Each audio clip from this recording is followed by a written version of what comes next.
Well, hello once again. I'm going to put up one more video before the end of the year, and it involves this Emerson 23, as you know from the title. It's just a quick update what we're going to do after the first of the year. This will be my last video for this year. I got a comment from an acquaintance I knew, by messages on the Antique Radio Forum years ago. I first made contact with him. He pops in every once in a while in one of my videos. His name is Curtis Eicherman.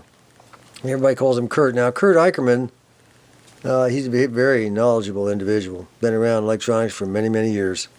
And he mentioned, and I think 2 videos ago, he said, John, why don't you just build a voltage doubler to solve the problem of this lower half of the transformer, this winding being out. Just build a voltage doubler with capacitors and diodes, and that should solve your problem. You won't have to go through all this. Well, I wasn't going through all this as a fix. I just wanted to show people what could be done with a second transformer. Unfortunately, it didn't work out because there was something wrong in here that I didn't expect.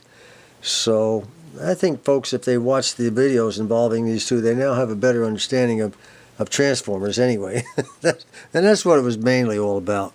Play around, have a little fun with a cheap old radio, and see if we can make it work with a multimeter, and that was it, But now we're getting into some heavier stuff, a voltage doubler network. And I'm like, what the hell? I don't even know what that is, Obviously it doubles voltage. I didn't really know how to build it. I never built one. So I contacted my, electronics mentor, Brendan, and I told him what Kurt had said. And Brendan, he liked the idea. He says, I don't know why I didn't think of that. And he was stealing my line there. I use that a lot. Why didn't I think of that, So Brendan says, yeah, we can do that. Let's just go ahead and do that. So that's what we're going to be doing. For those of you who don't know what a voltage doubler is, not a problem. We're all in the same boat. We'll find out after the first of the year. For all you smart guys, don't be chiming in on this. I don't want to hear it. I'm only going to deal with 2 people on this thing, Kurt and Brendan, my electronics mentor.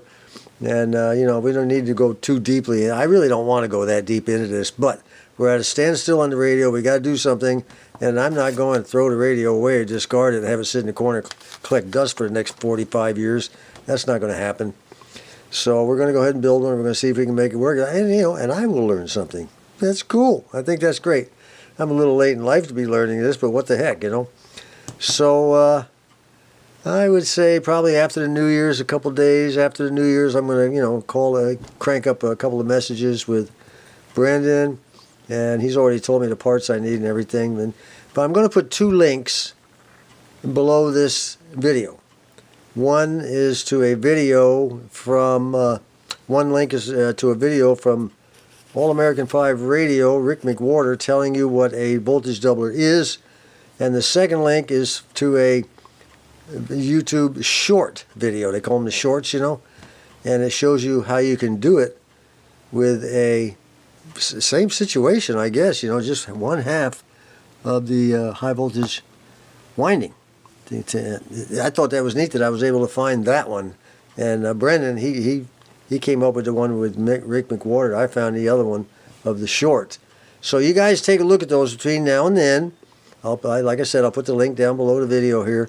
And that way we'll all sort of start from the same point. So until then, I already said Merry Christmas, everybody. Happy New Year now. Happy New Year to everyone. See you then next time. This is John.